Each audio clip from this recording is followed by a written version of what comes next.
All right, so the last time we read, Amal got some bad news. She was gonna die.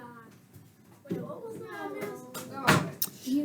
The man that she insulted in the market was the landlord, and he now wants to meet with her dad. And he's probably gonna kill him. Do they do that in Pakistan? Well, I mean, they're not supposed to, They're not supposed to. but they aren't always super law abiding. So we'll meet some police officers, some officers. I don't think they're called police officers, but we'll meet some officers later on in the book, and you can tell they're kind of frustrated because they can't get them to figure out, like they can't figure out how to catch them doing anything. So they want to prosecute the landlord for doing illegal things, but they can't catch him on anything. Whoa. Okay, I got a question. Yeah. So you've read this book, right? Yeah. Does anybody die in it? That is not it. Yes and no. Yes and It's either a yes or no question. That is not There's a death that's important, but it's not like but it's not like bad to us. bad. Yeah, like it's.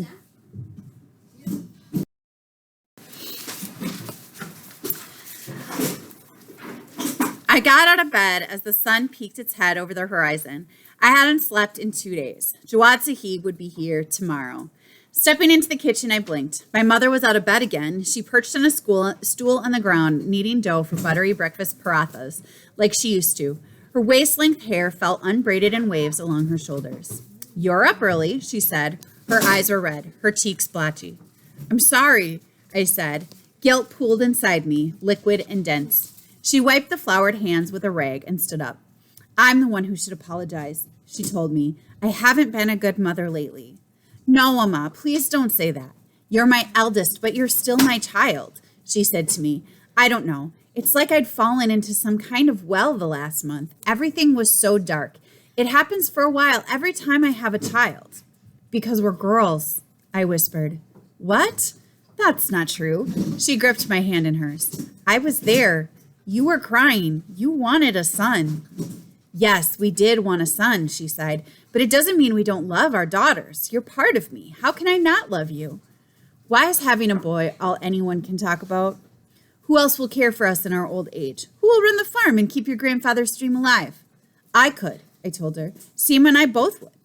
"You will get married one day. Then you'll belong to that family." "But I'm part of this family." "I wish it wasn't this way, but this is how the world works. It doesn't mean I don't love my daughters. I love each and every one of you." "What are we going to do, Amma?" I whispered. "I made such a huge mistake." "Don't you worry. We'll fix it. We will." I used to sit with my mother most mornings as she made breakfast in the early hours while everyone else slept.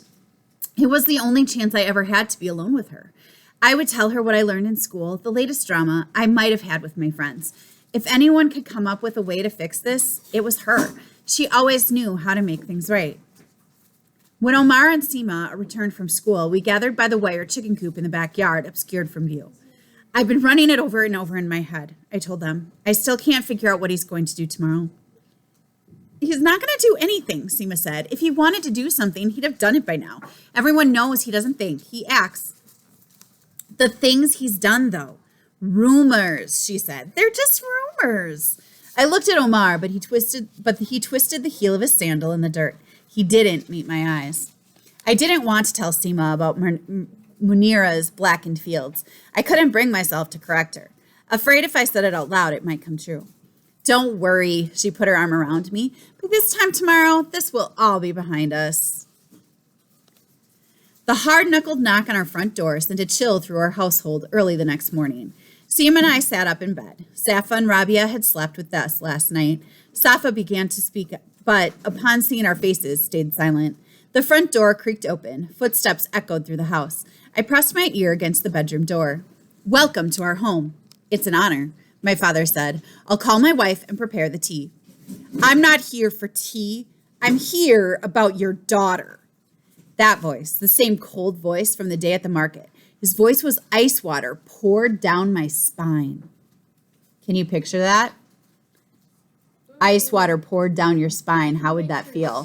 What would you do? You would be like, whoa. So hearing his voice makes her go, whoa, right? Sahib, we are beside ourselves over what happened. Please forgive her foolish mistake. Forgive? How can I forgive when the harm is done? I take some of the blame for this disrespect. I haven't been involved with matters around here as I used to be. People forget what they don't see. We haven't forgotten. We are forever in your debt. Yes, he replied. You are. And given the circumstances, I'm left with no choice but to collect. Collect? What was he talking about? Please, Sahib, I have no means to pay you back yet. You know that how little we have. No, this couldn't be right. It was the one thing our mother always said. Never take on more than you could bear and never be indebted to anyone, especially someone like this. If I had the money, I would lay it at your feet, but I don't have it. Then she will do. There was a long silence. I don't understand, my father said finally. She will live on my estate and work for me. She will pay off your debts. She's practically a child, my father stammered. I would like to let it go, but if I let this pass, who would disrespect me next? Sending my daughter away like this, I can't, Sahib. She will be treated like all my servants, no better, no worse. I'll even let her visit twice a year, like the others. I backed away from the door. I heard wrong. I must have. But why then did Seema stare at me like she saw a jinn? She motioned me back to the door. I'll leave you a few days to discuss, but I promise you will like the alternative far less. The door opened and shut. A car engine sprang to life. Tires rumbled against dirt and gravel. The room was shrinking, closing in on me, flinging open the kitchen door. I rushed into the backyard, past the workers in the sugarcane fields, past the tractors, their noises blurring into the distance. Amal, wait! Seema raced after me, but I didn't stop. I kept running, as if the farther I went, the farther I could leave my destiny behind.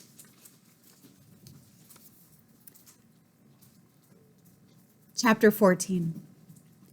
Over my dead body. My mother's voice was low, almost a growl. My sisters and I lingered by the closed entrance of my parents' bedroom. It had now been 2 days since Jawad Sahib visited our home and my parents began arguing without end.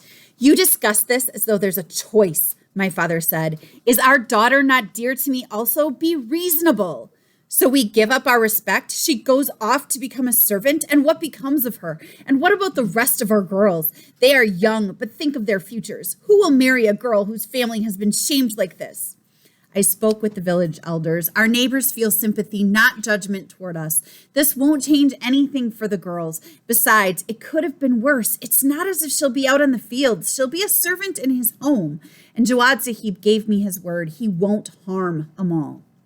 His word can change with the tides. What need does he have to keep his promises? You're the one who took loans from a viper without breathing a word of it to me. Fix it.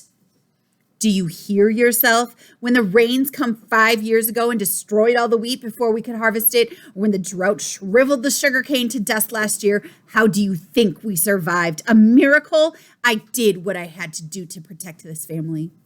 I would rather have died than owe him a thing. And thanks to you, we owe him our daughter.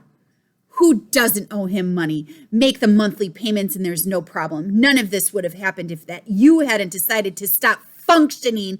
Children were running this home. What else could we expect? There was a long silence. Then my mother wept. I walked away from the door and into my bedroom. I wish Seema was home from school. My stomach hurt more and more these days. My guilt was hollowing me from the inside out. The door creaked open in a place so filled with people. Spaces seldom stayed empty for long. But it wasn't one of my sisters who walked inside. It was my father. I shouldn't have taken money from him, he said. I was desperate. He preys on people in their moments of weakness. I thought I'd pay it back with the next harvest, but the debt kept growing. I owed money on what I owed. He told me I could take my time. I thought he was generous. Now I know the truth. How else to keep us forever under his thumb? His eyes locked into mine. Do you know how hard your grandfather worked to buy this little patch of land? I know, I whispered. When I was your age, we went hungry for months, saving everything we could. My father wanted us to have be our own masters, to have something to pass down to future generations. I'm the only son in my family. It's up to me to keep this land ours and honor your grandfather's memory. Does everything our family worked for come to an end now? This isn't what any of us wants. Abu, I can't leave. What if I never come back? I pushed down a sob. Never come back? He placed his arm around me. You think I'd let you go away forever? He wants his money. I'll get him his money. I swear on my life, I will get you home as soon as I possibly can. I'll make things right. How long? I wiped a tear. How long will I live there? A few weeks, a month at most. You won't be there long. I looked at the pile of books in the corner of my room. A month ago, I washed the chalkboard with Miss Sadia. I sat with Omar on the fallen tree. I was going to be a teacher. How could everything as solid as the earth my grandfather fought for crumble so easily beneath my feet?